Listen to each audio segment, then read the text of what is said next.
Hello friends, I welcome you all back to our channel UPSC Educare. We were doing president topic जिसका एक video पहले आ चुका है. आज ये उसी टॉपिक का कंटिन्यूएशन का सेकंड वीडियो है. इस टॉपिक में हम आगे बढ़े उससे पहले ज़रा पिछले टॉपिक को रिवाइज कर लिया जाए. तो हमने पिछले टॉपिक में बहुत कुछ पढ़ा है. उसी के बेसिस पे इसमें मैंने इस टॉपिक को शुरू करने से पहले आपको 4 क्वेश्चंस दिए हैं जो आप अपनी स्क्रीन पे देख सकते हो. इन चारों के आप आंसर मुझे कमेंट करके हैं जो आपको मुझे बताना है. पहला क्वेश्चन है ग्राउंड्स ऑफ इम्पीचमेंट, यानी प्रेसिडेंट को इम्पीच करने का ग्राउंड क्या होता है वो बताना है. सेकंड है प्रोसेस ऑफ इम्पीचमेंट, आपको इम्पीचमेंट का प्रोसेस का आर्टिकल नंबर बताना है. देखो पहला जो क्वेश्चन है उसमें ग्राउंड्स ऑफ इम्पीचमेंट है, दूसरे में इम्पीचमेंट का प्रोसेस है. ओके, सो आप मुझे फर्स्ट क्वेश्चन में ग्राउंड भी बताओगे और साथ ही साथ उसका आर्टिकल कौन सा आर्टिकल दिया वो भी बताओगे. और प्रोसेस ऑफ इम्पीचमेंट में सिर्फ इम्पीचमेंट का आर्टिकल को आपको मुझे बताना है. इसमें सिर्फ आर्टिकल नंबर कमेंट करना है. Third, can nominated members participate in election of president. हमने इलेक्टोरल कॉलेज पढ़ा है, उसमें इलेक्टेड मेंबर्स जो हैं वो पार्टिसिपेट करते हैं या नहीं. आपको येस और नो में इस सवाल का मुझे जवाब देना है. सिमिलरली फोर्थ क्वेश्चन में भी आपको मुझे येस और नो में ही रिप्लाई देना है.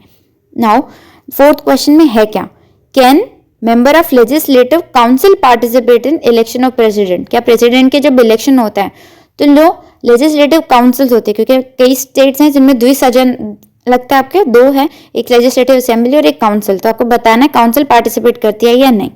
Okay. And now in this topic today we are going to read about the powers of president. हम प्रेसिडेंट की पावर पढ़ेंगे तो एक एक करके पढ़ते हैं. पहली पावर आती है एग्जीक्यूटिव पावर, दूसरी है हमारी लेजिस्लेटिव पावर, तीसरी फिनेंशियल पावर, चौथी जुडिशियल पावर, पांचवी डिप्लोमेटिक, छठी है मिलिट्री पावर. ओके, सेवेंथ है आपकी इमरजेंसी. यानी कुछ पावर्स जो इनमें है वो हम इस वीडियो में पढ़ेंगे, कुछ जो रह जाएंगी वो हम अगली वीडियो में जो है उसको रैप अप करेंगे. ओके, सो राष्ट्रपति की कुछ पावर है, कुछ ड्यूटीज़ है, ठीक है. तो उन ड्यूटीज़ में से एक बहुत इंपॉर्टेंट पावर है, वो है एग्जीक्यूटिव, कि काम करने के कार्यपालिका से रिलेटेड उनकी कौन सी पावर्स हैं, उनके क्या क्या फंक्शंस हैं, वो हम इस पावर के अंडर पढ़ते हैं. फिर आता है हमारे लेजिस्लेटिव पावर्स, यानी कुछ जो हमारे लेजिस्लेचर है उससे रिलेटेड भी कुछ पावर्स हैं राष्ट्रपति की, वो क्या है उसके बारे में पढ़ेंगे. फिर है फिनेंशियल पावर, यानी इंडिया के जो भी फिनेंशियल सिस्टम है, ओके, जो विधेयक वगैरह आ रहे हैं, जो लॉज आ रहे हैं, जो बिल्स आएंगे, उनसे रिलेटेड जो फाइनेंस बिल है जिसमें सारी बात सिर्फ पैसे की हो रही है. ओके, तो कंटिजेंसी फंड हो गए, वो जो फंड्स हैं हमारे उनके बारे में सारे जो है कंसोलिडेटेड फंड ऑफ इंडिया हो गया, उस सब के बारे में हम फिनेंशियल पावर्स में पढ़ते हैं. उसके बाद आता है जुडिशियल पावर, यानी कुछ ऐसी शक्तियाँ भी हैं, जैसे हमने पढ़ा है पार्डनिंग पावर जो होती है प्रेसिडेंट की. आर्टिकल कौन से में है, it is mentioned under article number 72. तो कुछ राष्ट्रपति के पास ऐसी ताकत भी है जो जुडिशरी के कंपेयर कर सकते हैं हम जिसको. फिर वो पावर्स हम पढ़ते हैं जुडिशियल पावर्स के अंडर. उसके बाद में कुछ डिप्लोमेटिक पावर्स है. डिप्लोमेटिक पावर्स होता क्या है, जैसे इंडिया के रिलेशंस है, इंटरनेशनल रिलेशंस जब हम पढ़ते हैं तो हमें कुछ डिप्लोमेट्स की ज़रूरत पड़ती है, कुछ हमें ऐसे लोग चाहिए जो हमारे बेहाफ पे, इंडिया के बेहाफ पे, उनकी गवर्नमेंट के बेहाफ पे दूसरे जो स्टेट्स हैं, जो आपके कंट्रीज़ हैं, उनके जो गवर्नमेंट है उनसे बात कर सके. तो ऐसे जो पावर्स, जो ऐसे लोग होते हैं उनको हम डिप्लोमेट्स बोलते हैं. तो ऐसे डिप्लोमेट्स के रिस्पेक्टिव में उनको संबोधन करने के और उनको लाने की, उनके वेलकमिंग में, और वो सारी पावर्स उनसे एसोसिएटेड, उनसे रिलेटेड जो भी पावर्स होती है वो हम पढ़ते हैं डिप्लोमेटिक पावर्स में. फिर मिलिट्री पावर्स, आपको पता ही होगा जो हमारे प्रेसिडेंट हैं वो सुप्रीम कमांडर होते हैं हमारी आर्मी के, हमारे जितनी भी मिलिट्री फोर्सेस हैं उनके. तो इनकी पावर रिलेटेड जो पावर्स है वो भी हम इस सब में पढ़ते हैं. यानी हमारे डिफेंस फोर्सेस से जो पावर है, उनके जो सुप्रीम कमांडर है वो प्रेसिडेंट है. सो इनसे एसोसिएटेड जितनी भी पावर्स है उसके बारे में हम मिलिट्री पावर्स में पढ़ते हैं, जो कि आर्टिकल नंबर 53 से रिलेटेड है. हम आर्टिकल नंबर 53 से रिलेटेड सब कुछ पढ़ते हैं इसमें. Then comes emergency power. Emergency 19 जो आपकी 75 में जो इंदिरा गांधी ने लगाई थी उसके बारे में ऑलरेडी मैं 2 वीडियोस जो है अपलोड कर चुकी हूँ. उन दोनों के लिंक मैं आपको इस वीडियो के डिस्क्रिप्शन बॉक्स में प्रोवाइड कर दूंगी. एक जो है वो पूरी पृष्ठभूमि बताएगी इमरजेंसी की. जो फर्स्ट वीडियो, जो फर्स्ट पार्ट है उसका, वो पृष्ठभूमि यानी आपको सारा का सारा बैकग्राउंड बताती है इस टाइम पे लगी हुई इमरजेंसी के. सेकेंड वीडियो जो आपका है उसमें हमने टोटल लिखा है कि इमरजेंसी के टाइम पर क्या क्या हुआ है, वो सब कुछ हमने डिस्कस किया। इमरजेंसी के टाइम पर क्या हुआ था, उसके बाद में क्या क्या हुआ। तो एक बहुत ही होलिस्टिक वीडियो है, ऑलमोस्ट 3 आवर्स का ये वीडियो है, ये 1 घंटे के लगभग है, 5 मिनट्स अराउंड है ये वाला। तो ये जो सेकेंड वीडियो है ये 3 आवर्स का है, क्योंकि बहुत कुछ कवर किया है हमने, ठीक है। तो इसके बारे में 2 वीडियोस हमने ऑलरेडी इसको इंक्लूड करते हुए अपलोड की हुई है। फर्दर और क्या क्या पावर हो सकती है, जैसे प्रेसिडेंशियल रूल को लेकर के होगी, आपकी फिनेंशियल इमरजेंसी को लेकर के होगी, तो वो जो है वो हम इमरजेंसी पावर्स में डिस्कस करेंगे। तो क्योंकि इतना सब कुछ है तो पॉसिबल नहीं है कि एक ही वीडियो में सारा कवर किया जा सके। सो हम आज शुरू करते हैं। जितना पॉसिबल हो सकेगा हम कवर करेंगे इस वीडियो में, जो कुछ रह जाएगा वो हम नेक्स्ट वीडियो में हम कवर करेंगे। ओके, तो अब हम इसको शुरू करते हैं। सो the first power is about the executive power and executive function. तो कुछ, क्योंकि मैंने आपको बताया कि कुछ एग्जीक्यूटिव पावर्स भी हैं, कुछ एग्जीक्यूटिव फंक्शन हैं, तो हम उसके बारे में बात करते हैं। तो सबसे पहला इंपॉर्टेंट आर्टिकल जो इसमें आता है वो है आर्टिकल नंबर 53। आर्टिकल नंबर 353 बोलता क्या है कि एग्जीक्यूटिव पावर्स ऑफ यूनियन, इसका मतलब जो हेडिंग है वो ऐसे ही जाता है कि एग्जीक्यूटिव पावर ऑफ यूनियन, यानी जो हमारा सेंटर है, जो हमारा यूनियन है, संघ है, उसकी एग्जीक्यूटिव पावर्स क्या है उसके बारे में अनुच्छेद 53 में दिया है।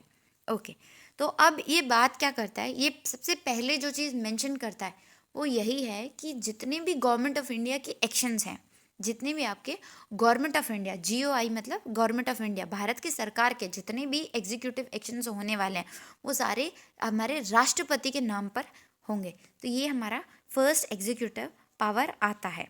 ओके ओके, उसके बाद में हमारे पास एक इम्पॉर्टेंट आर्टिकल आता है, तो वो है आर्टिकल नंबर 73। ये एक्सटेंट बताएगा आपके एग्जीक्यूटिव पावर्स का, कि दायरा क्या है, कहाँ पर क्या मतलब सीमाएं क्या हैं एग्जीक्यूटिव पावर के, यूनियन के, संघ की जो एग्जीक्यूटिव पावर्स की सीमाएं क्या है, कहाँ तक एग्जीक्यूटिव पावर्स जो है वो लग सकती है।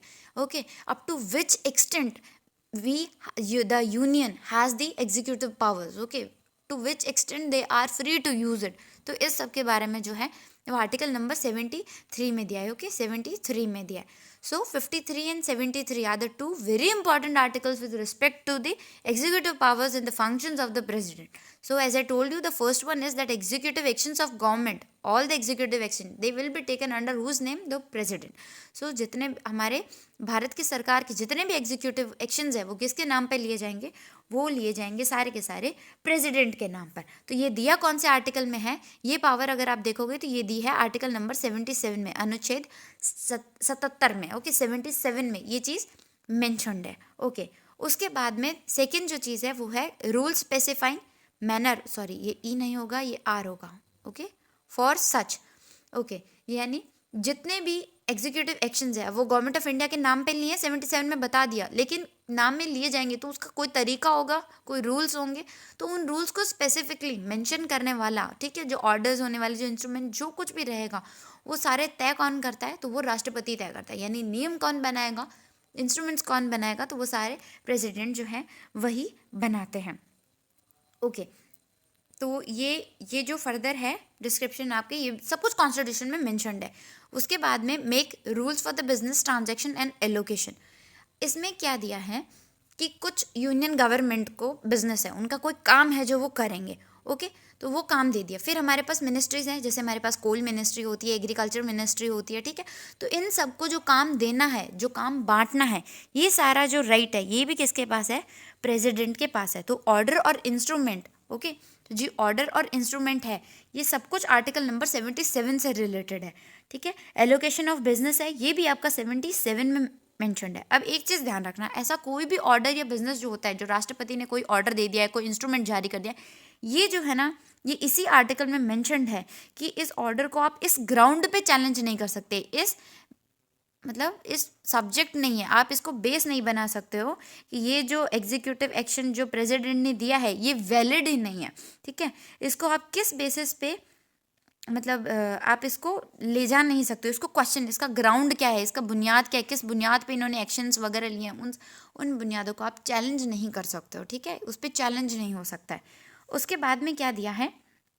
इसके बाद में जो आपकी फोर्थ पावर आती है वो आती है अपॉइंटमेंट से रिलेटेड। तो अपॉइंटमेंट से रिलेटेड भी हमने कुछ चीज़ें पढ़ी है, जैसे अपॉइंटमेंट से रिलेटेड में सबसे पहली चीज़ आती है कि अपॉइंटमेंट प्राइम मिनिस्टर का कौन करते हैं? प्रेसिडेंट करते हैं। प्रेसिडेंट ही है जो प्राइम मिनिस्टर का अपॉइंटमेंट भी करते हैं और इनको ओथ भी दिलाते हैं। ओके, वो अपने अपने सेंस ऑफ ह्यूमर का इस्तेमाल करके इस चीज़ को जो है वो मतलब उनके प्लेजर पे अपन इस चीज़ को बेसिकली ऐसे ही पढ़ते हैं कि प्राइम मिनिस्टर जो है वो ऑफिस होल्ड करते हैं प्रेसिडेंट के प्लेजर पे। अब प्रेसिडेंट का प्लेजर ऑब्वियसली वैसे नहीं है, because we are democratic country, तो हमारे जिस भी हमारी पार्टी जो होती है, मेजॉरिटी पार्टी जो होती है, जिसके पास पार्लियामेंट में सबसे ज़्यादा वोट्स होंगे जिस पार्टी के पास, उन्हीं का जो लीडर होता है वो क्या बनता है? हमारे प्राइम मिनिस्टर बनते हैं। जैसे currently it is prime minister Narendra Modi. Okay, तो जो मोदी हैं वो हमारे करंटली क्या है? प्राइम मिनिस्टर है। तो इनको प्राइम मिनिस्टर बनाया किसने? ऑब्वियसली प्रेसिडेंट ने चूज़ किया। अब ये ज़रूरी तो नहीं कि हर बार ऐसे ही हो, कई बार हो सकता है कि क्लियर मेजॉरिटी ना हो। तो जो क्लियर मेजॉरिटी नहीं होती है तो उसमें प्रेसिडेंट जो है अपना प्लेजर, अपना मतलब डिस्क्रिशन यूज़ करते हैं। ओके, और अपने डिस्क्रिशन से जो है वो अपॉइंट करते हैं प्राइम मिनिस्टर को। Okay, so this is one more power. अब it is not just about the appointment of prime minister, what about the appointment of ministers? Okay, पी। So what about appointment of other minister? और भी तो बहुत सारे मंत्री होते हैं जिनको भी अपॉइंट करने का काम किसका है? प्रेसिडेंट का ही है।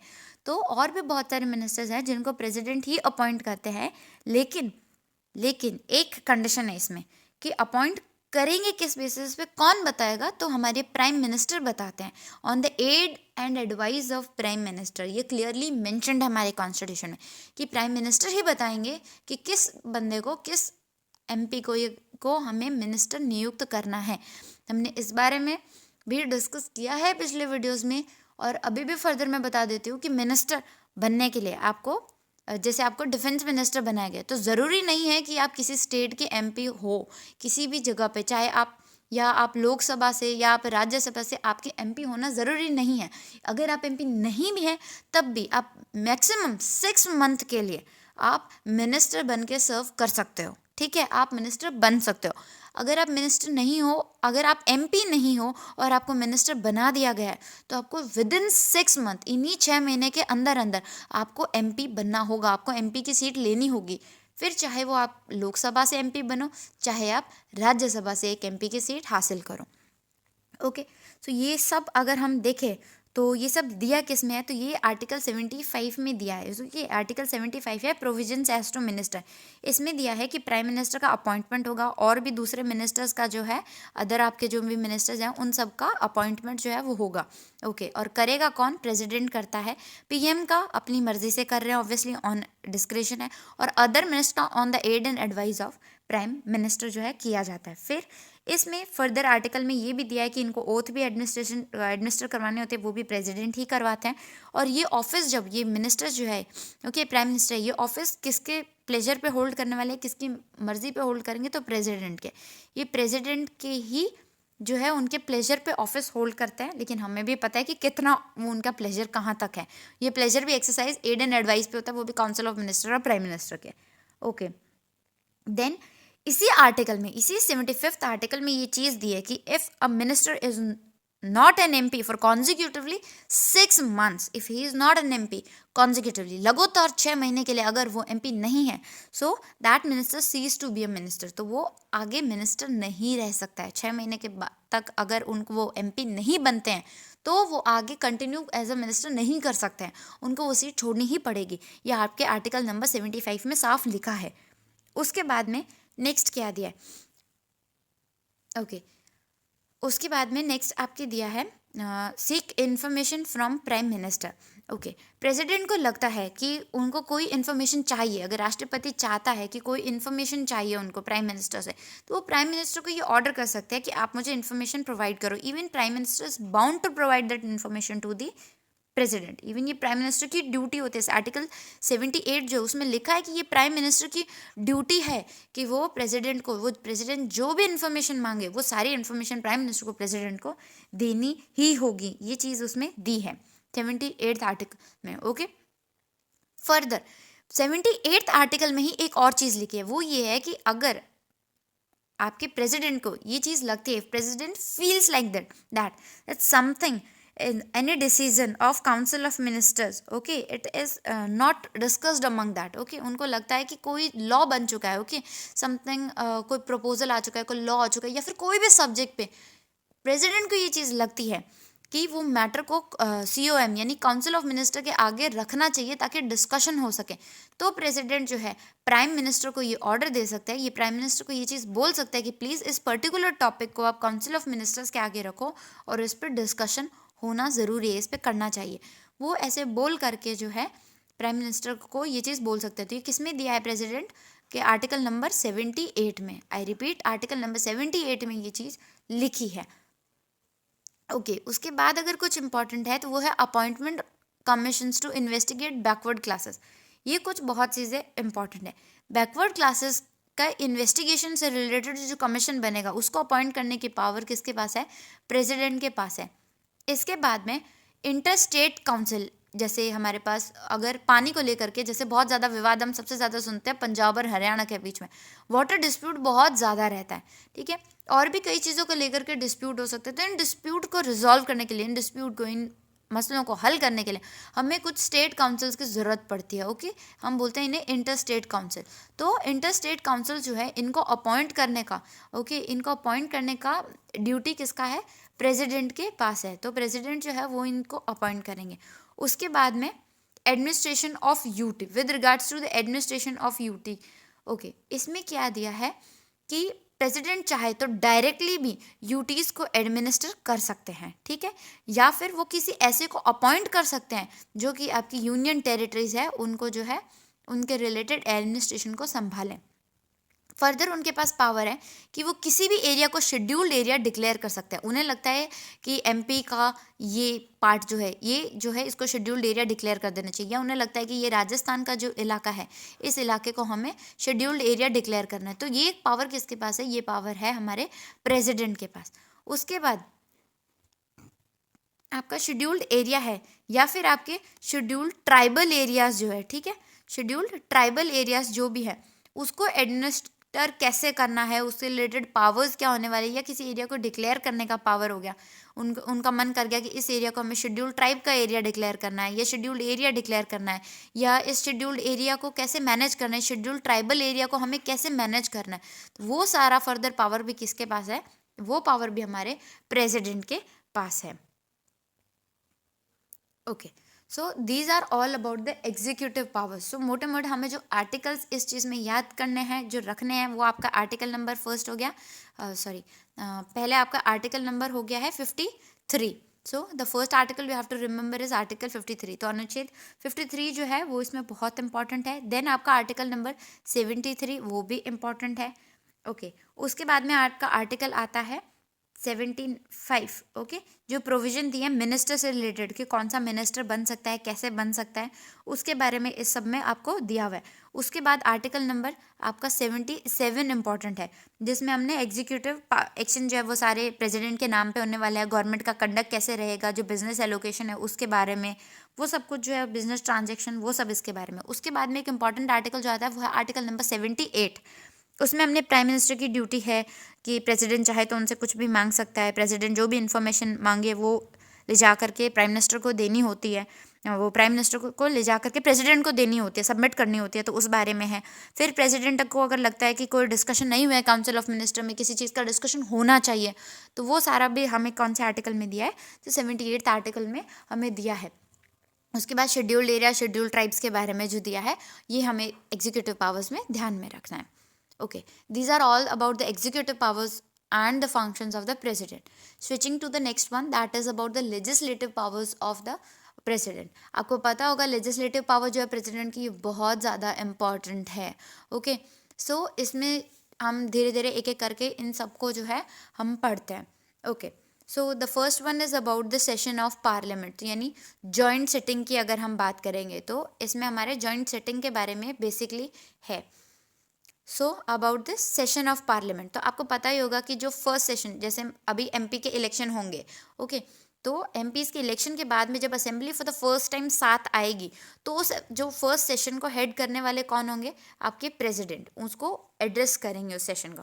उसके बाद में हर साल का जो फर्स्ट सेशन होता है, एवरी ईयर का जो फर्स्ट सेशन है, उसको भी एड्रेस प्रेसिडेंट को करना होता है। फर्दर अगर कोई जॉइंट सिटिंग बैठती है, ठीक है, तो उसको भी एड्रेस करने का काम किसका है, प्रेसिडेंट का। तो जॉइंट सिटिंग आपका first session post election, your post general election and your first session of every year, okay.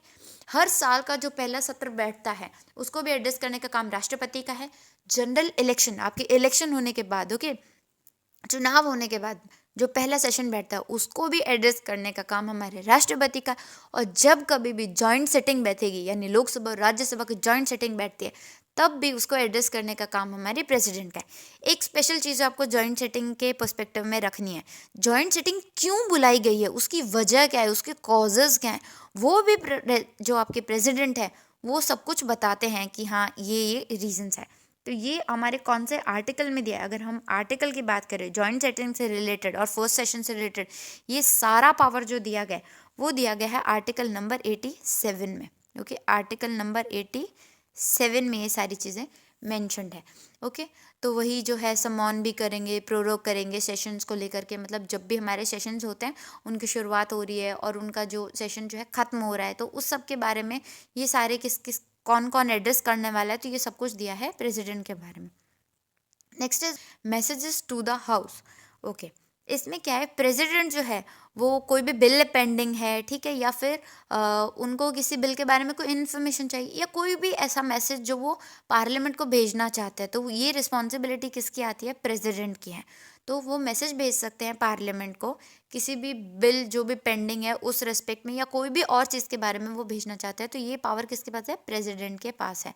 और ये इनकी कौन सी पावर है, तो ये लेजिस्लेटिव पावर में आते हैं, okay. Appoints to preside over meetings, इसमें क्या एग्जैक्टली दिया क्या है, ओके। लोकसभा जब हमारी असेंबलीज बैठती है सॉरी, ओके, तो वो मेंबर अपॉइंट करते हैं कि लोकसभा की प्रोसीडिंग जो होने वाली है तो इसको कौन जो है वो देखने वाले हैं। फर्दर जब भी स्पीकर और डेप्यूटी स्पीकर दोनों की पोस्ट खाली हो जाएगी, वेकेट हो जाती है, वेकेट होने के बहुत सारे रीज़न होते हैं, ये हम जब पार्लियामेंट का टॉपिक पढ़ेंगे तो उसमें हम पढ़ेंगे, पूरा डिटेल में पढ़ेंगे। तो उसको फिलअप कैसे करना है, उनकी जगह पे मीटिंग को प्रिसाइड कौन करेगा। अब मीटिंग तो बिना स्पीकर के नहीं हो सकती है, तो हमें कोई ना कोई तो चाहिए ना जो मीटिंग को प्रिसाइड कर सके। तो उस सिचुएशन में इस मीटिंग को प्रिसाइड कौन करने वाला है, तो ये कौन तय करेगा, ये प्रेसिडेंट तय करते हैं। सिमिलरली जब राज्यसभा में डेप्यूटी स्पीकर और स्पीकर दोनों ही नहीं हैं, ओके, तो उस केस में मीटिंग को कौन, वो सिटिंग को जो है प्रिसाइड करेगा, उनके हाउस को प्रिसाइड कौन करेगा, ये डिसाइड करने का सोल डिसीजन प्रेसिडेंट के पास होता है। प्रेसिडेंट ये चीज़ तय करते हैं। उसके बाद में राज्यसभा में नॉमिनेशन, 12 सीटों पे नॉमिनेशन होता है, अलग अलग फील्ड से जो आते हैं, ठीक है। तो इसके बारे में हमने पढ़ा है। तो वो एक्सपीरियंस, अगर आपके पास कोई लिटरेचर से बहुत अच्छा है, ओके, कोई साइंस का बहुत अच्छा है, कोई आर्ट से बहुत अच्छा है, कोई सोशल सर्विसेज से बहुत अच्छा है, या उनको इस फील्ड का बहुत अच्छा नॉलेज है, एक्सपीरियंस है, प्रैक्टिकल एक्सपीरियंस, ठीक है, तो उन सब में से 12 मेंबर्स को सेलेक्ट करके राज्यसभा में भेजना होता है, okay. How many members, 12 members. तो उसको अपॉइंट करके हमारे राज्यसभा में जो काउंसिल ऑफ स्टेट्स है उसके लिए इलेक्ट करता है। और कौन करता है नॉमिनेशन, कौन करता है इन सब का, इलेक्शन नहीं सॉरी, नॉमिनेशन तो कौन करता है, तो हमारे प्रेसिडेंट करता है। 104th amendment constitution amendment act है, जिसके बारे में हमने पिछले जो आपका वीडियो है उसमें हमने बहुत डिटेल में बात किया है। उसका भी डिस्क्रिप्शन जो है मैं आपको इस वीडियो के डिस्क्रिप्शन बॉक्स में प्रोवाइड करा दूंगी, उसका लिंक वीडियो का, ओके। तो वो 104th अमेंडमेंट से लोकसभा में जो नॉमिनेशन हो रहा था एंग्लो इंडियंस का, जो भी प्रेसिडेंट करे थे, वो अब हमने हटा दिया है, okay. So you can see that video for the detail about it. Then disqualification of MPs, इस ये भी राइट जो है वो प्रेसिडेंट के पास ही है। तो प्रेसिडेंट ही ये डिसाइड करेंगे, obviously in consultation with election commission, okay. Election commission जो होता है ना, इनसे कंसल्ट करके, इनसे राय मशवरा करके, ऐसे नहीं डिस्क्वालीफाई कर देंगे। तो एमपीज़ का डिस्क्वालिफिकेशन जो होता है वो इलेक्शन कमीशन से सलाह मशवरा करके उनको डिस्क्वालीफाई करना है, ये डिसीजन भी किसके ऊपर है, ये भी प्रेसिडेंट के, और ओके। तो president is going to decide it, तो ये पावर भी प्रेसिडेंट के पास है।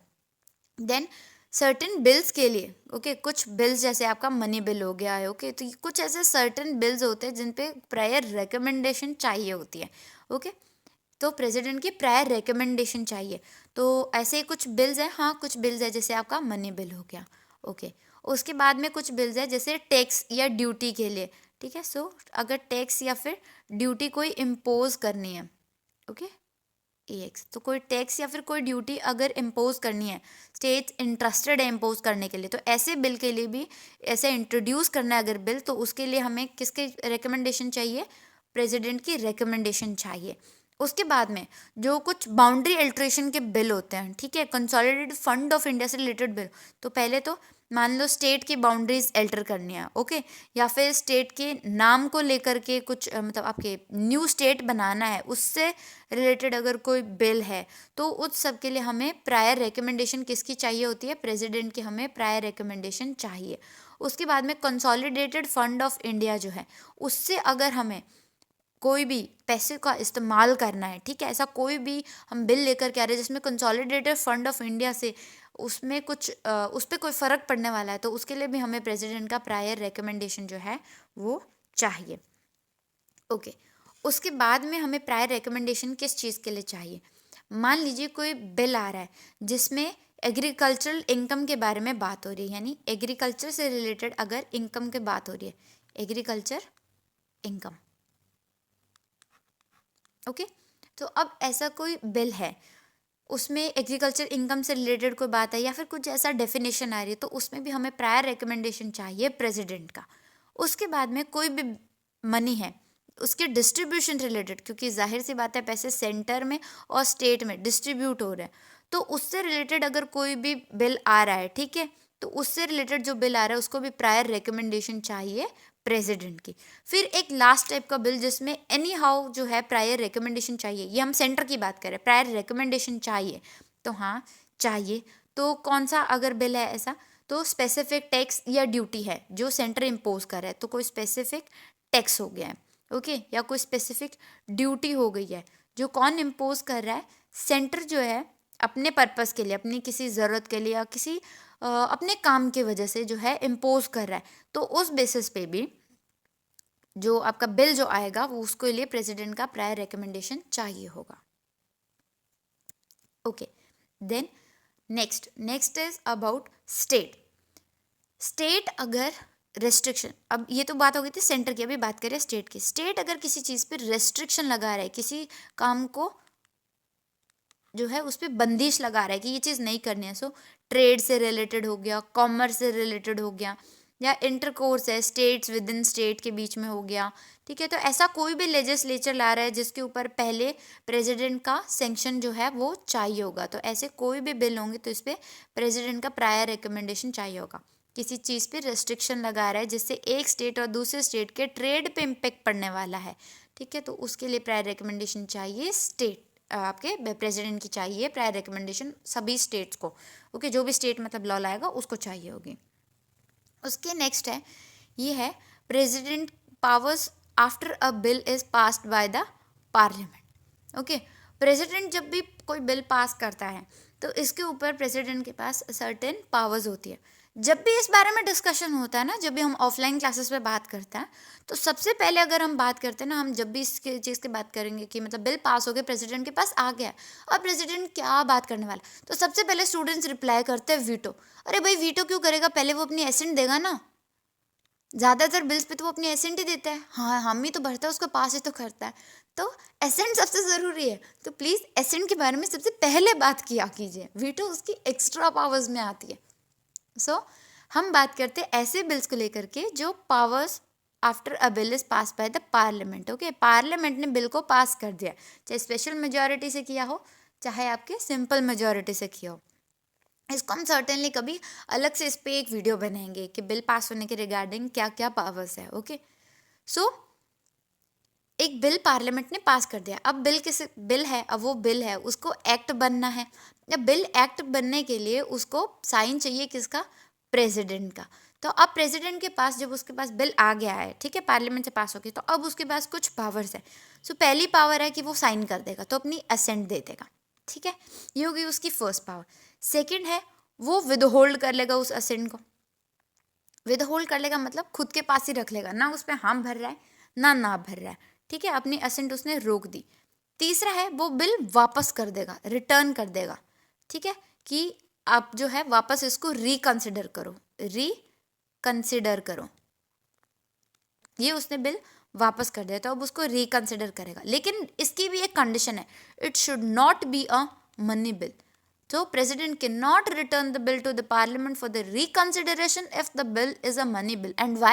Because just now we have read that there are certain bills which requires prior recommendation and money bill accounts among one among it. Okay. So अगर bill वापस करना है पार्लियामेंट को तो प्रेसिडेंट को ये ध्यान रखना होगा कि वो विधेयक जो है वो मनी बिल नहीं हो। अगर मनी बिल होगा तो वो वापस नहीं कर सकते। क्यों? क्योंकि अभी अभी हमने पढ़ा कि कुछ बिल्स ऐसे हैं जिस पे प्रेसिडेंट को जो है प्रायर रिकमेंडेशन चाहिए है, प्रेसिडेंट की पहले परमिशन चाहिए उस बिल को लाने के लिए, उस विधेयक को लाने के लिए राष्ट्रपति की जो है परमिशन चाहिए उनको। तो उनमें से एक जो है वो मनी बिल भी है। तो जब वो पहले ही परमिशन दे रहा है, उसी की मर्जी से बिल आया है, तो भला वो बाद में क्यों रोकेगा?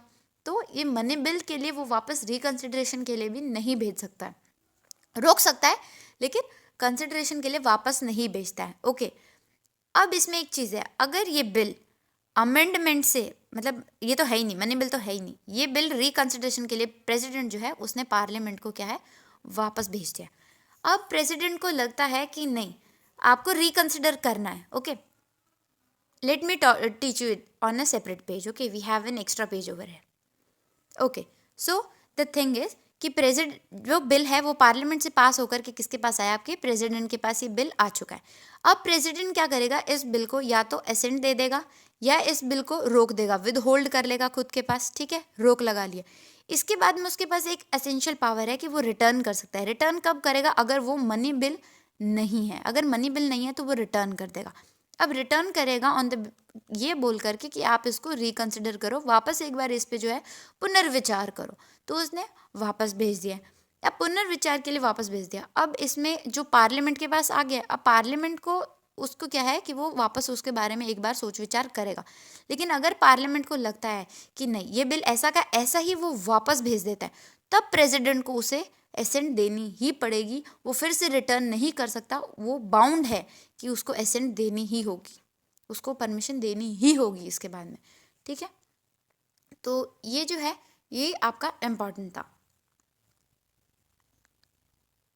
उसके बाद में now back to the topic. उसके बाद में जो है ये हो गया इसका बिल से रिलेटेड जो पावर्स हैं पास करने के रिलेटेड वो हो गई हैं। उसके बाद में जब पावर्स क्या है, स्टेट बिल्स के रिगार्डिंग भी कुछ पावर्स होंगी गवर्नर की जो है प्रेसिडेंट से रिलेटेड, यस ऑफ कोर्स हैं। So coming back again to our blank sheet. Okay, now what are these powers. देखो जब स्टेट जो है वो बिल पास करती है तो जैसे प्रेसिडेंट साइन करता है वैसे ही गवर्नर जो है वो साइन करता है ताकि वो एक एक्ट बन सके। अब गवर्नमेंट क्या करेगा, या तो असेंट दे देगा, खुद की असेंट दे देगा, फिर चाहे तो वो विदहोल्ड कर सकता है, ठीक है, या फिर चाहे तो रिटर्न कर सकता है रिकंसिडरेशन के लिए, फॉर रिकंसिडरेशन पुनर्विचार के लिए जो है वो वापस भेज सकता है, if not a money bill. यहाँ पे भी कंडीशन है कि वो मनी बिल नहीं होना चाहिए। ओके, उसके बाद में अब एक चीज हो सकती है, यहाँ पे एक चीज नोट करनी है, ठीक है। मान लो कि ये मनी बिल है, इसको प्रेसिडेंट के लिए इसने रोक लिया है, प्रेसिडेंट के लिए, ठीक है। एक पावर होती है कि it can freeze it for president, वो प्रेसिडेंट के बारे में इससे सलाह लेने के लिए जो है रोक सकता है, एसेंट को रोक सकता है। अब क्या करेगा प्रेसिडेंट जो है वो वापस भेज देता है स्टेट के पास कि आप प्लीज इसे रिकंसिडर करो। तो स्टेट के पास इसने क्या किया, वापस भेज दिया, प्रेसिडेंट ने क्या किया, वापस भेज दिया स्टेट। अब स्टेट इसको रिकंसिडर करता है, मान लो इसने सब कुछ चेंज करके वापस भेजा है, तब प्रेसिडेंट उसको असेंट दे देगा, ठीक है। तो प्रेसिडेंट क्या करेगा, उसको असेंट दे देगा। पर अगर वो बिना चेंज किए एज इट इज उसको वापस भेज देता है, यहाँ पे प्रेसिडेंट बाउंड नहीं है, ठीक है, यहाँ पे प्रेसिडेंट बाउंड नहीं है कि वो उस चीज़ को जो है अपनी असेंट दे। वो चाहे तो इसको फिर से रोक सकते हैं, फिर से रोक सकते हैं। तो ये एक बहुत ही इंपॉर्टेंट पावर है प्रेसिडेंट की, जो थोड़ी हट के, जैसे लोकसभा में अगर वापस बिल आ रहा है, रिकंसिडर होकर के, तो उसके बाद में प्रेसिडेंट बाउंड है कि उसे असेंट देनी होगी। लेकिन अगर स्टेट वापस भेजती है तो प्रेसिडेंट बाउंड नहीं है, वो चाहे तो उस बिल को रोक सकती है। ओके, ये इम्पॉर्टेंट है। ओके, देन अब बात करते हैं हम वीटो पावर्स की। प्रेसिडेंट जब अपना एसेंट विदहोल्ड कर लेता है तो हम उस पावर को बोलते हैं वीटो पावर। क्या बोलते हैं? Veto power. Okay, veto power total 4 type की है। एब्सोल्यूट, एब्सोल्यूट में क्या है, प्रेसिडेंट बोल देगा, बिल्कुल साफ मना ही कर देगा, नहीं पास कर रहा, नहीं साइन कर रहा, तो वो क्या है? Absolute power. क्या इंडिया में एब्सोल्यूट, देखो इसको इस्तेमाल करने का मतलब होता है कि देन एंड देयर बिल वहीं पे ख़त्म हो गया, अब कोई स्कोप है ही नहीं उस बिल का, ख़त्म। ठीक है, इसमें क्या होता है, ये जनरली देखो कब एक्सरसाइज की जाती है, 2 केसेस में जो है ये स्पेशली एक्सरसाइज की जाए। एक, जब मान लो कि प्राइवेट मेंबर बिल है। प्राइवेट मेंबर्स क्या होते हैं, मुझे लगता है आपको पता ही होगा, वो सारे एमपीज जो मिनिस्टर्स नहीं है वो सारे प्राइवेट मेंबर्स होते हैं। अगर ऐसा कोई बिल लेकर के आता है, कोई इंट्रोड्यूस हुआ, ठीक है, जो तो उस रिस्पेक्ट में एब्सोल्यूट वीटो इस्तेमाल होता है। ठीक है, मतलब उसे रोक सकते हैं। सेकेंड थिंग, गवर्नमेंट बिल लेकर के आई, ठीक है, और कैबिनेट जो है वो बिल पे क्या है, रिज़ाइन मार रही है, मतलब कैबिनेट रिज़ाइन कर रही है। सो कैबिनेट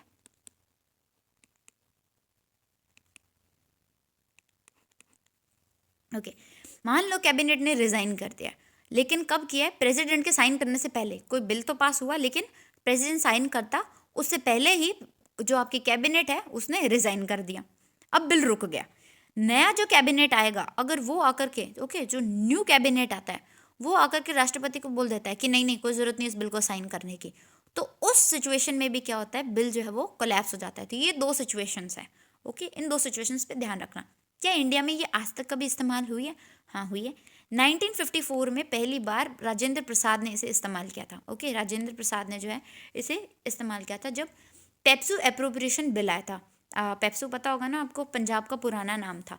ओके, जब बिल प्रेसिडेंट के पास आया, ठीक है, तब जब प्रेसिडेंट के पास आया उस टाइम पे क्या था, प्रेसिडेंट रूल लगा हुआ था। तो जब प्रेसिडेंट रूल लगता है तो सारी जितनी भी पावर होती है स्टेट की वो सारी किसके पास आ जाती है? प्रेसिडेंट के पास आ जाती है, मतलब आपके यूनियन के पास आ जाती है। तो उससे रिलेटेड, स्टेट के रिलेटेड जितने भी लॉज होते हैं वो यूनियन को बनाने होते हैं। तो यूनियन ने लॉ बनाया क्योंकि प्रेसिडेंट रूल लगा हुआ था। लेकिन बिल जब तक प्रेसिडेंट के पास आया तब तक जो है वो प्रेसिडेंशियल रूल हट गया था। तो इस वजह से जो है ये बिल पे एक्सेंट नहीं दिया गया था, प्रेसिडेंट ने इसको मना कर दिया था। ये हुआ फर्स्ट टाइम पेप्सू से रिलेटेड। सेकेंड टाइम इसको यूज़ किया गया था 1991 में। ठीक है, ये था salary allowance and pension of आपके मेंबर्स ऑफ एमपी। तो एमपी की पेंशन से, सैलरी और पेंशन से रिलेटेड बिल आया था। ये कब आया था? आज मान लो लास्ट डे है लोकसभा में, ठीक है, आज लोकसभा जो वो डिसॉल्व होने वाली, तो इससे एक दिन पहले, just 1 day before the dissolution ये आया था। तो प्रेसिडेंट ने इसको बिल्कुल साफ मना कर दिया था कि मैं नहीं साइन करने वाला। तो जाते जाते आप अपनी पेंशन बढ़ा के जा रहे हो, तो उन्होंने इस चीज़ को मना कर दिया। Okay, second thing, it is about the qualified veto. Second veto कौन सा है आपका? Qualified veto. देखो, क्वालिफाइड वीटो में एग्जैक्टली होता क्या है, इसको ओवरराइड किया जाता है हायर मेजॉरिटी से। Okay, so you have to override it with the help of higher majority. Okay, मान लो पहले बिल अगर टोटल 240, आप मान लो 250 मेंबर्स ने पास किया है, तो अभी जो, और इसको प्रेसिडेंट ने क्या है, वीटो करके रख लिया, तो अब इस बिल को दोबारा अगर 251 मेंबर्स से पास कर दिया जाए, ठीक है, तो ये क्या है, क्वालिफाइड हो गया, हायर मेजॉरिटी से, पहले वाली से ज़्यादा मेजॉरिटी से इसको पास किया गया, तो ये होता है क्वालिफाइड मेजॉरिटी। यानी इसको ओवरराइड किया, इस वीटो को ओवरराइड किया जा सकता है। Okay, then talking about the third one, अगर थर्ड वन की बात करें तो ये होता है सस्पेंसिव वीटो। थर्ड वन क्या है? Suspensive veto. सस्पेंसिव वीटो में क्या है? सस्पेंसिव वीटो में ओवरराइड किया जाता है एक ऑर्डिनरी मेजॉरिटी से। जैसे इसमें स्पेशल मेजॉरिटी, इसमें हायर मेजॉरिटी चाहिए थी, इसमें एक ऑर्डिनरी मेजॉरिटी चाहिए बस।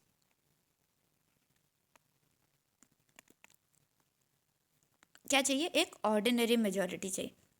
ओके, अब इसमें क्या है, प्रेसिडेंट ने मान लो बिल को जो है रिकंसिडर करने के लिए वापस मोड़ दिया है, ठीक है, इसने रिकंसिडर करने के लिए, इसमें भी रिकंसिडर करने के लिए मोड़ा है, ओके ना, तब इसको हायर मेजॉरिटी से पास आउट हुआ है। इसमें क्या है, प्रेसिडेंट ने रिकंसिडर करने के लिए वापस मोड़ दी। लेकिन बिल जो है उसको वापस पार्लियामेंट पास कर देती है, चाहे बिना अमेंडमेंट से करे चाहे बिना अमेंडमेंट से। तो हमने पढ़ा था कि वो क्या है, एक्सेप्ट मनी बिल वो रिटर्न कर सकता है, उसमें विद और विदाउट अमेंडमेंट अगर पास कर दे तो प्रेसिडेंट को क्या है, उसे अपनी असेंट देनी होती है, ठीक है, उसे अपनी असेंट देनी होती है। यानी प्रेसिडेंट का जो वीटो है इसको ओवरराइड किया जा सकता है। कैसे? एक ऑर्डिनरी मेजोरिटी से। तो ऑर्डिनरी मेजोरिटी से जब प्रेसिडेंट के इस पावर को हम जो है ओवरराइड करते हैं तो इसे हम बोलते हैं सस्पेंसिव वीटो। क्या बोलते हैं इसे? सस्पेंसिव वीटो, ठीक है, ओके। ये वाली पावर जो है ये सिर्फ यूएसए में है। क्यों? क्योंकि जब प्रेसिडेंट वापस मतलब जब उनके पास वापस कोई चीज़ आती है ना रिकंसिडरेशन के लिए, तो उन्हें क्या है, हायर मेजोरिटी से करना ज़रूरी होता है। उनके लिए हायर मेजोरिटी से इसे करना ज़रूरी है। तो जब ये हायर मेजोरिटी से इस चीज़ को कर रहे हैं तो वो बन जाती है आपकी क्वालिफाइड वीटो। लेकिन इंडिया में तो ऐसा नहीं है, we have a suspensive veto. हमें बस एक ऑर्डिनरी मेजोरिटी से उसे वापस करवाना होता है, ठीक है। अब हमें पता है कि प्रेसिडेंट का कोई भी वीटो नहीं होता है मनी पावर से रिलेटेड, ठीक है, क्योंकि वो ऑलरेडी उसके एसेंट से ही इंट्रोड्यूस हो रही है। नॉर्मली जो है प्रेसिडेंट अपनी एसेंट दे ही देता है इस चीज़ को लेकर के, मनी बिल को लेकर के, इसमें वापस रिकंसिडरेशन के लिए वो भेजता ही नहीं है, ओके, या उसको रोकता भी नहीं है। रिकंसिडर भेज तो सकते ही नहीं पर रोकता भी नहीं है। Now last power we are left with is the pocket. It's the pocket veto. Pocket veto में एग्जैक्टली होता क्या है? इसमें राष्ट्रपति ना तो उसे रिजेक्ट करता है, ना उसे रेक्टिफाई करता है, ना उसे परमिशन देगा, ना कुछ बोलेगा, बस चुपचाप इनडेफिनेट टाइम पीरियड के लिए, कितना इनडेफिनेट मतलब अनगिनत समय के लिए, अनंत काल के लिए वो अपने पास जो है रख लेगा। सो इस पावर में पॉकेट वीटो में एग्जैक्टली क्या हुआ है, इनडेफिनेट टाइम पीरियड के लिए यानी अनंत काल के लिए राष्ट्रपति ने उसको रोक लगा दी है बिल को, कि ना तो मैं इस पर साइन कर रहा हूँ ना मैं इसको मना कर रहा हूँ, बस चुपचाप अपने पास से रख लिया। तो इसको क्या है, हम बोलते हैं वीटो पावर। क्या बोलते हैं? पॉकेट वीटो बोलते हैं। ओके, ये कौन से टाइप की वीटो हो गई? This is your pocket veto. अब देखो हमारे कॉन्स्टिट्यूशन में ना टाइम लिमिट नहीं दी है, हमारे कॉन्स्टिट्यूशन ने टाइम लिमिट नहीं दी है कि within this stipulated time period you have to sign it, okay, क्योंकि अब हमारे टाइम पीरियड दिया ही नहीं है। तो प्रेसिडेंट जो पावर एक्सरसाइज करता है वीटो, वो पॉकेट वीटो हो सकती है, लेकिन यूएसए के पास ऐसा नहीं है, ठीक है। यूएसए के लिए क्या है, उन्होंने 10 डेज मैक्सिमम है, विद इन 10 डेज जो है प्रेसिडेंट को ये साइन करनी ही होती है, या तो वो मना कर दे या उसको साइन कर दे। रिटर्न भी करना है तो 10 दिन के अंदर अंदर करो, अगर 10 दिन में नहीं करोगे ना तो वो लोग मान लिया जाता है कि राष्ट्रपति ने हाँ बोल दिया है, okay. If president in USA doesn't returns the bill with in 10 days, it is considered that yes, president has given the bill his accent, okay, is assent, okay। then क्योंकि इंडिया में कोई टाइम लिमिट नहीं है और क्योंकि राष्ट्रपति जो है आपके यूएसए के उनके पास लिमिटेड टाइम है, तो ये चीज़ बोला जाता है कि इंडियन प्रेसिडेंट जो है उनकी पॉकेट बहुत ज़्यादा आपके बिगर है, उनकी पॉकेट क्या है, बड़ी है। सो इंडियन प्रेसिडेंट की पॉकेट जो है वो बड़ी है बजाय that of the US president's pocket. US president's pocket, ये एक चीज़ जो है वो बहुत ज़्यादा यूज़ की जाती है। क्या इसको आज तक इंडिया में यूज़ किया गया है? अगर हम इस बारे में बात करें, हाँ जी बिल्कुल किया गया है। देखो कब यूज़ किया गया था, अगर हम इस बारे में बात करें तो 1986 की बात है। कब की बात है? 1986। तब हमारे प्रेसिडेंट कौन थे? जेल सिंह। हमारे प्रेसिडेंट कौन थे? जेल सिंह। तो ओके, उन्होंने एग्जैक्टली इसको यूज़ करते हुए क्या बोला था, एक बिल आया था, उसे बोलते हैं Indian post office amendment bill. So it was Indian post office amendment bill, office amendment जो बिल आया था, ओके। इसको जब इन्होंने पास किया गया तो इन्होंने क्या बोला कि राजीव गांधी गवर्नमेंट ने इसे इम्पोज किया था, तो इसने थोड़ा बहुत फ्रीडम जो था आपके प्रेस का उस सब पे मतलब रोक लगाने की कोशिश की थी। तो उस टाइम पे एग्जैक्टली हुआ क्या था कि इसको मतलब बिल्कुल रोक दिया था उन्होंने, मतलब इस पर कुछ बोला ही नहीं, जिक्र ही नहीं किया। फिर बाद में 1989 में यानी पूरे 3 साल के बाद आपके जो राष्ट्रपति बने थे वेंकटारमन, हाँ वेंकटारमन थे, वेंकटारमन जो थे वो राष्ट्रपति बने। उन्होंने क्या किया, इस बिल को रिकंसिडर करने के लिए वापस जो है वो भेज दिया। और उस टाइम पे हमारी नेशनल फ्रंट की जो गवर्नमेंट थी उसने बोला कि यार छोड़ो ना इस बिल को, तो उन्होंने इस बिल को ड्रॉप कर दिया, they left the bill itself, okay. So इस टाइम पे एक बार जो है पॉकेट वीटो जो है उसे यूज़ किया गया था।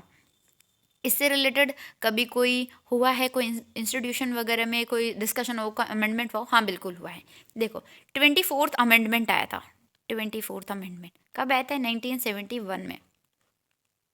उसमें क्या किया गया, देखो ये चीज़ नोट करने वाली है कि उन्होंने हमारे जो कॉन्स्टिट्यूशन अमेंडमेंट होता है ना, उस पर प्रेसिडेंट पहली चीज़ कभी वीटो नहीं कर सकता। ये उसका मतलब आप कह सकते हो कि एक रेस्ट्रिक्टिव पावर है कि कॉन्स्टिट्यूशन अमेंडमेंट बिल्स के रिगार्डिंग प्रेसिडेंट वीटो नहीं कर सकते हैं। उसके बाद में 24th अमेंडमेंट लेकर के आए 1971 में, जिसमें प्रेसिडेंट को मतलब ऑब्लिगेटरी बना दिया गया था कि प्रेसिडेंट को जो है कॉन्स्टिट्यूशन अमेंडमेंट बिल जो होता है उसे अपनी देनी होगी। And to be very frank, it is a situation कि प्रेसिडेंट जो है वो सोलली इस चीज़ को एक्सरसाइज नहीं कर सकते। पार्लियामेंट में एमपीज हमने इलेक्ट करके भेजा है, तो वो जनता के प्रतिनिधित्व है। They are the representative of the normal people, are the public, the Indian people. So ये मतलब अच्छा भी नहीं लगता पार्लियामेंट्री सिस्टम में कि मतलब प्रेसिडेंट जो है वो उसको बिल को पॉकेट वीटो करके बैठ जाए। Okay, so it is not feasible as well. तो 24th अमेंडमेंट आया था, उसमें इन्होंने क्या है, इसको ये बाउंड करने की कोशिश की थी। हाँ, रिकन्सिडर करने के लिए भेज देते हैं जनरली, लेकिन अमेंडमेंट, कॉन्स्टिट्यूशन अमेंडमेंट बिल की बात है तो बिल्कुल नहीं है। ये चीज़ हमेशा याद रखना। Next power is about ordinance making power. So ordinance किस आर्टिकल के अंडर बनता है? 143 को लेकर के कुछ ऑर्डिनेंस मेकिंग पावर जो है वो आपकी प्रेसिडेंट की है। ओके, हम फर्दर ऑर्डिनेंस मेकिंग पावर जो है अलग से पढ़ेंगे। Okay, so what are the ordinance making power, अगर इसके बारे में बात करते हैं तो सबसे पहली चीज़ ये आर्टिकल नंबर 143 में दिया है कि प्रेसिडेंट जो है वो ऑर्डिनेंस को प्रोमलगेट कर सकता है, ऑर्डिनेंस को बना सकता है। ओके, अब ऑर्डिनेंस है क्या, ये कब, कौन सी सिचुएशन में ऑर्डिनेंस आएगा, सबसे पहले हम इसी बारे में बात करेंगे। सो ऑर्डिनेंस मेकिंग पावर के बारे में अगर बात करते हैं तो जब ऑर्डिनेंस कब आता है, जब रिसेस पीरियड चल रहा होता है। रिसेस मतलब पार्लियामेंट का एक सत्र जो है, एक सेशन है वो कंप्लीट हो गया और सेकंड सेशन जो है वो अभी शुरू नहीं हुआ है, तो इन बिटवीन का जो टाइम पीरियड है उसको हम बोलते हैं रिसेस। ठीक है, अब इन बिटवीन ऐसा लगता है कि बहुत ही ज़रूरी कंडीशन है, कुछ ऐसा हो चुका है, कुछ ऐसी कंडीशंस है कि हमें एक लॉ की ज़रूरत पड़ गई, अर्जेंटली लॉ की ज़रूरत पड़ चुकी है। तो पॉसिबल नहीं है कि हम सारे एमपीज़ को कॉल करें और दिल्ली में बुलाएं। ठीक है, अर्जेंसी है, लॉ हमें चाहिए, तो लॉ बनाने के लिए हमें क्या है, सब एमपीज़ को बुलाना पड़ेगा, वो भी दोनों हाउसेस, लोकसभा और राज्यसभा के। तो ये फिजिबल नहीं है। तो इस सिचुएशन में हम कुछ जो है टेम्परेरी लॉज ला सकते हैं, और टेम्परेरी लॉ लाने की पावर किसके पास है, प्रेसिडेंट के पास जो है आपके ये पावर्स हैं अंडर आर्टिकल नंबर 123। तो उस रिसेस पीरियड में जब हमें लॉ की ज़रूरत पड़ती है और प्रेसिडेंट को लगता है कि बहुत ज़्यादा अर्जेंटली हमें लॉ चाहिए, हम इंतज़ार नहीं कर सकते हैं कि वापस पार्लियामेंट कब असेंबल हो और कब इसको देखें, तो उस टाइम पीरियड में इन बिटवीन मैनेज करने के लिए जो हमें लॉ चाहिए, जब हम उस चीज़ की डिमांड करते हैं तो वो जो है वो किस में आएगी, आर्टिकल नंबर 143 में। तो प्रेसिडेंट जो है वो इस सिचुएशन में एक ऑर्डिनेंस पास कर सकते हैं, लॉ बना सकते हैं। लेकिन ये लॉ कैसे होते हैं, टेम्परेरी नेचर के होते हैं, टेम्परेरी, परमानेंट नहीं है। Okay, they are temporary in nature. So in ये बिल्कुल जैसे एक पार्लियामेंट जब एक लॉ पास करता है तो उसके पास जो पावर होती है, सेम पावर और सेम इफेक्ट जो है वो इस ऑर्डिनेंस के पास भी होगा। इस ऑर्डिनेंस के पास सेम पावर होगा जैसे लॉ के पास होता है, यानी सेम एप्लीकेशन होती है इसकी। ओके, उसके बाद में पर्पस क्या है, जब भी कोई अनफोर्सीन, जिसके बारे में कभी सोचा नहीं होगा, वैसी कोई हालत आ जाती है, अर्जेंट मैटर्स आ जाता है, तो उस कंडीशन में जो है ऑर्डिनेंस जो है वो लागू किए जाते हैं। अब कुछ लिमिटेशन, ऑब्वियसली लिमिटेशन भी होंगी, सेम लिमिटेशन होंगी जो एक ऑर्डिनरी लॉ पे होती है, वो सारी लिमिटेशन होने वाली है। यानी ये एक तो लागू कब कर सकता है, ये हमने पहले ही देख लिया, सिर्फ रिसेस टाइम पीरियड में लागू हो सकते हैं जब पार्लियामेंट सेशन नहीं चल रहे हैं। ओके, सिर्फ उसी सिचुएशन में लागू होता है। मान लो सेशन चल रहा है और साइड बाय साइड अगर लॉ ला दिया जाए तो उसे वॉइड डिक्लेयर कर दिया जाता है। ओके, वो मान्य नहीं होता है। ऐसा नहीं हो सकता है कि प्रेसिडेंट इधर बैठ करके ऑर्डिनेंस बना रहे हैं और इधर पार्लियामेंट के सेशन चल रहे हैं, ये पॉसिबल नहीं है। यानी प्रेसिडेंट की ऑर्डिनेंस मेकिंग पावर और आपके जो पार्लियामेंट की लॉ मेकिंग पावर है, ये पैरेलल नहीं है, ये समान नहीं है। ओके, ये कभी भी समान नहीं हो सकती हैं, ये सिर्फ एक नहीं है, उसको कॉम्प्लीमेंट करने के लिए दूसरा एक सप्लीमेंट्री पावर कह सकते, एक सप्लीमेंट्री पावर नहीं होकर के कॉम्प्लीमेंट्री पावर्स हैं। ओके, सो फर्स्ट थिंग ये हो गई कि जब सेशन है, दोनों हाउस जो है उनका सेशन चल रहा है, तब ये जो है ये पावर लागू नहीं की जा सकती। ये कब की जा सकती है? मान लो हमें लॉ बनाने के लिए क्या दोनों सेशन चाहिए, लोकसभा भी चाहिए और आपके राज्यसभा भी चाहिए। अगर दोनों है तो इसे नहीं लाया जा सकता है। अगर मान लो लोकसभा नहीं है, सिर्फ राज्यसभा है, तब भी ऑर्डिनेंस लाया जा सकता है। और सिर्फ लोकसभा है आपके, राज्यसभा नहीं है, तो उस सिचुएशन में भी ऑर्डिनेंस लाया जा सकता है। ओके, प्रेसिडेंट की लेजिस्लेट करने की पावर जो है ऑर्डिनेंस की, वो पैरेलल नहीं है किससे? लेजिस्लेचर के। ये साइन तो पता होगा ना आपको, पैरेलल का साइन होता है। इतनी मैथ्स तो सबने बेसिक पढ़ी है। Okay, then it can be made only when president is satisfied with the circumstances. अब जब प्रेसिडेंट सेटिस्फाई होगा कि हाँ हमें ऐसी सिचुएशन वाकई में है कि हमें एक लॉ की ज़रूरत है, अर्जेंटली हमें एक लॉ चाहिए, तब ही इस चीज़ को लाया जा सकता है। प्रेसिडेंट का सेटिस्फाई होना बहुत ज़रूरी है। अब ये वर्ड आ गया सेटिस्फाई। इस सेटिस्फाई को लेकर के भी अलग अलग डिमांड्स हुई हैं, ठीक है। कुछ केस है जिसमें एक हमारा कूपर केस आया 1970 का। ओके, 1970 के इस कूपर केस में एग्जैक्टली दिया क्या है? इसमें ऑर्डिनेंस मेकिंग पावर को लेकर के बहस हुई, ठीक है। अब ये पावर है क्या? मतलब इस पावर को लेकर के इसमें मुद्दा क्या छिड़ा? इसमें जो है इस प्रेसिडेंट का ये जो वर्ड था सेटिस्फेक्शन को, इसी को चैलेंज कर दिया गया। क्वेश्चनेबल है या नहीं है, क्या इसका जो ग्राउंड है उसको हम चैलेंज कर सकते हैं? तो 1970 में सुप्रीम कोर्ट ने कूपर्स केस में एक जजमेंट दिया कि प्रेसिडेंट के सेटिस्फेक्शन को आप एक ही ग्राउंड पे चैलेंज कर सकते हो, एक ही बेसिस पे चैलेंज कर सकते हो कोर्ट में, कि ग्राउंड ऑफ मालाफाइड, की उस चीज़ में कोई ना कोई हेरा फेरी है, ठीक है। ये ऑर्डिनेंस जो है, इसको लाने के पीछे का जो मकसद है वो जो है वही गलत है। इस एक ग्राउंड पे जो है आप इसको चैलेंज कर सकते हो। ये हमारे सुप्रीम कोर्ट ने बोला था कूपर्स केस 1970 में। उसके बाद में कुछ अमेंडमेंट्स हुए। ओके, सबसे पहला अमेंडमेंट होता है 38th कॉन्स्टिट्यूशन अमेंडमेंट एक्ट 1975। इसमें क्या है कि प्रेसिडेंट का सेटिस्फेक्शन फाइनल होगा, कंक्लूसिव भी है और जुडिशियल रिव्यू से बियॉन्ड है। कि जो जुडिशियल रिव्यू आपके किस में दिया? आर्टिकल नंबर 13 में जुडिशियल रिव्यू है। और ये क्या है? एक फंडामेंटल राइट के अंडर आता है। जुडिशियल रिव्यू कॉन्स्टिट्यूशन में ऐसा मेंशन नहीं था, ये जुडिशियल की खुद की इन्वेंशन है, ठीक है। एग्जैक्टली उसमें है क्या? अगर हम बात करें तो उसमें है क्या? ओके, जो लॉ है ना, जुडिशियल लॉ जो है आर्टिकल 13, उसमें ऑर्डिनेंस आएगा। ये चीज़ जो है ये जुडिशरी ने ही बोला है, ठीक है।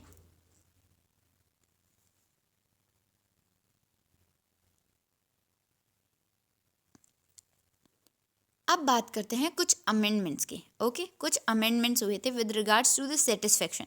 आर्टिकल में अमेंडमेंट करते हुए 38th जो कॉन्स्टिट्यूशन अमेंडमेंट हुआ 1975 का, उसने ये चीज़ बोली है कि प्रेसिडेंट का जो सेटिस्फेक्शन है वो एक तो फाइनल है और दूसरा कंक्लूसिव है और बियॉन्ड जुडिशियल रिव्यू, जो कि आपके किस में दिया? आर्टिकल नंबर 13 में दिया है।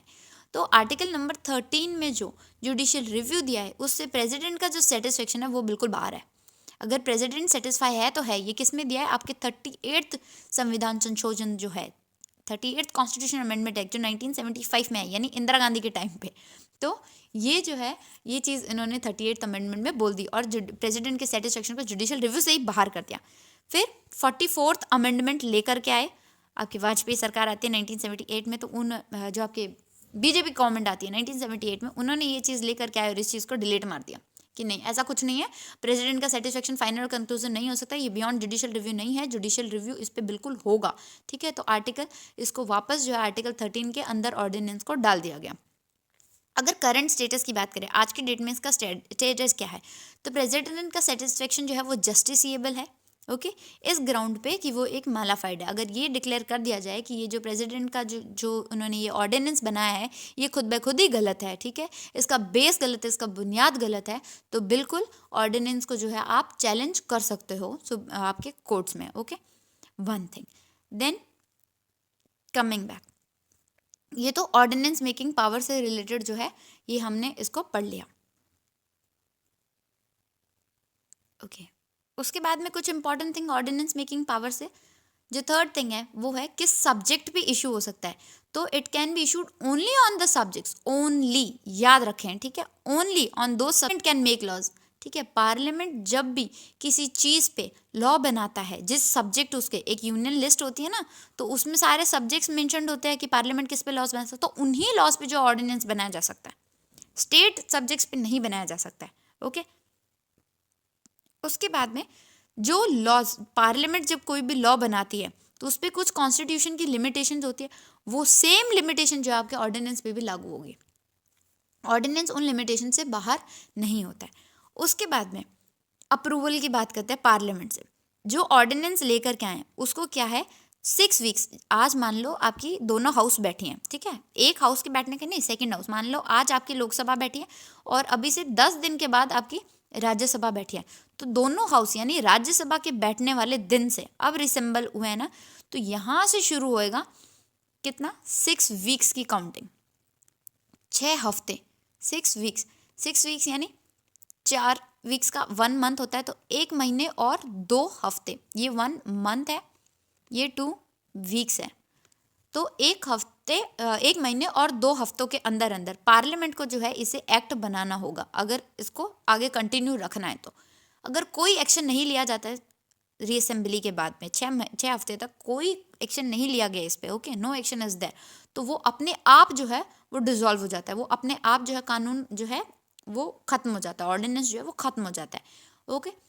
उससे पहले भी खत्म हो सकता है ऑब्वियसली। अगर आज पार्लियामेंट बैठे और कल ये पास कर दे कि नहीं ये आगे कंटिन्यू फॉरवर्ड नहीं करेगा, तो वो पहले ही खत्म हो जाएगा, ओके। उसके बाद में मैक्सिमम लाइफ की बात करो तो मैक्सिमम लाइफ कितनी है 6 मंथ और 6 वीक। ऑर्डिनेंस की मैक्सिमम लाइफ होती है 6 मंथ, और क्योंकि 6 हफ्ते यहाँ और दिए गए हैं तो additional 6 week, so 6 months and 6 weeks जो है वो इसका लाइफ स्पैन हो सकता है ऑर्डिनेंस का maximum, until unless it is carry forwarded, जब तक इसको आगे बढ़ा ना दिया जाए, ठीक है। ये एक कंडीशन इसमें दी हुई है। सो अब नेक्स्ट क्वेश्चन आता है, can it be applied with the effect of retrospective effect? Retrospective means from behind, okay. So अगर आज कोई लॉ बनाना चाहते हैं तो इट इज़ 23 गोइंग ऑन, तो क्या हम 21 से इसे लागू करवा सकते हैं? हाँ, बिल्कुल करवाया जा सकता है। So it can B retrospective, ठीक है। जैसे बाकी लॉ जो है वो बैक डेट से, पुरानी डेट से शुरू किया जा सकता है, क्या वैसे ही इसको भी किया जा सकता है? ठीक है, हाँ बिल्कुल किया जा सकता है, ओके, बिल्कुल जो है किया जा सकता है। एक चीज़ जो है ना वो आपको खास ध्यान रखनी है, ओके। ऑर्डिनेंस को कॉन्स्टिट्यूशन को अमेंड करने के लिए इशू नहीं किया जा सकता है। It can not be issued to amend your constitution. Constitution को ही अमेंड करने के लिए इसे ऑर्डिनेंस नहीं लाया जा सकता है, ओके। संविधान में संशोधन करने के लिए कभी भी ऑर्डिनेंस नहीं लाया जा सकता है। प्रेसिडेंट ये नहीं कर सकता कि आज ऑर्डिनेंस लेकर के आए और कॉन्स्टिट्यूशन में अमेंडमेंट कर दिया, नहीं, ये कभी भी नहीं किया जा सकता है, okay. Can it be applied with retrospective effect? Yes, okay.